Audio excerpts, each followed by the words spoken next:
అలంకరించిన పెద్దలందరికీ నా నమస్కారములు. నా పేరు ఎం భువనకృతి. నేను జిహెచ్ఎస్ కృష్ణా కాలనీ ప్రభుత్వ ఉన్నత పాఠశాల కృష్ణా కాలనీలో 10/10 సాధించినాను. మాది వరంగల్ జిల్లా. మా నాన్న కార్పెంటర్ వర్క్ చేస్తారు. మేము కూలీ నాలి చేసుకుంటే గడిచే కుటుంబం మాది. నా విన్నపం ఏమిటంటే ఐఐటి జేఈ నీట్ వంటి కోర్సులు ప్రైవేట్ పాఠశాలల్లో ఉన్నాయి. 5వ తరగతి నుంచే ప్రైవేట్ పాఠశాలల్లో ఉన్నాయి. కానీ ప్రభుత్వ పాఠశాలలో అవి లేవు. అవి మనకు ప్రభుత్వ పాఠశాలలో కూడా తీసుకురావాలి. అలాగే మధ్యాహ్న భోజనము, రవాణా సౌకర్యము ఇలాంటివి ఎన్నో కలిగించాలి. నాణ్యమైన విద్య కోసం ఎక్కడి నుంచో పిల్లలు నడుచుకుంటూ వస్తున్నారు.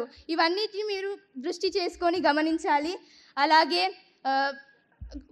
ఉపాధ్యాయులందరూ బదిలీలో వేరే జిల్లాలకు రిటైర్మెంట్లో వెళ్తున్నారు. ఆ పోస్టులు అలాగే ఉంటున్నాయి. కానీ ఆ పిల్లలు సబ్జెక్ట్ అందడం లేదు ఆ పిల్లలకు. సో ఆ పోస్టులను భర్తీ చేసేసి సబ్జెక్ట్ అందేలా చూడాలి.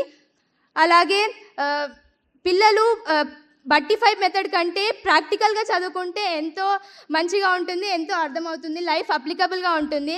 అలాంటి దాటి కోసం ల్యాబొరేటరీలు, లైబ్రరీలు, ఇంకెన్నో ఎక్విప్మెంట్లు మా స్కూల్కి కావాలి, మా ప్రభుత్వ పాఠశాలకు కావాలి.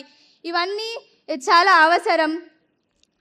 అలాగే మా పాఠశాలలో ఎప్పుడో నవంబర్లో మాకు సిలబస్ పూర్తి చేసినారు. అలాగే మేము రివిజన్ కూడా చేసుకున్నాము. అలాగే ప్రైవేట్ పాఠశాల విద్యార్థులు గవర్నమెంట్ స్కూలా అని అన్నారు. కాకపోతే వాళ్ళందరికీ వేలెత్తి చూపేటట్టు 10/10 జీపీఎస్ సాధించి ఆదర్శంగా నిలిచినాను నేను. నాకు ఎంతో గర్వంగా ఉన్నది. అలాగే ఇక్కడ ఉన్న అందరి మిత్రులకు 10/10 జీపీఎస్ సాధించిన మిత్రులందరికీ కూడా ఇప్పుడు ఇంటర్లో అందరికీ ఫ్రీ సీట్ అంటే ఉచిత సీట్ రావాలనుకునేలా చూడాలని నేను కోరుకుంటున్నాను.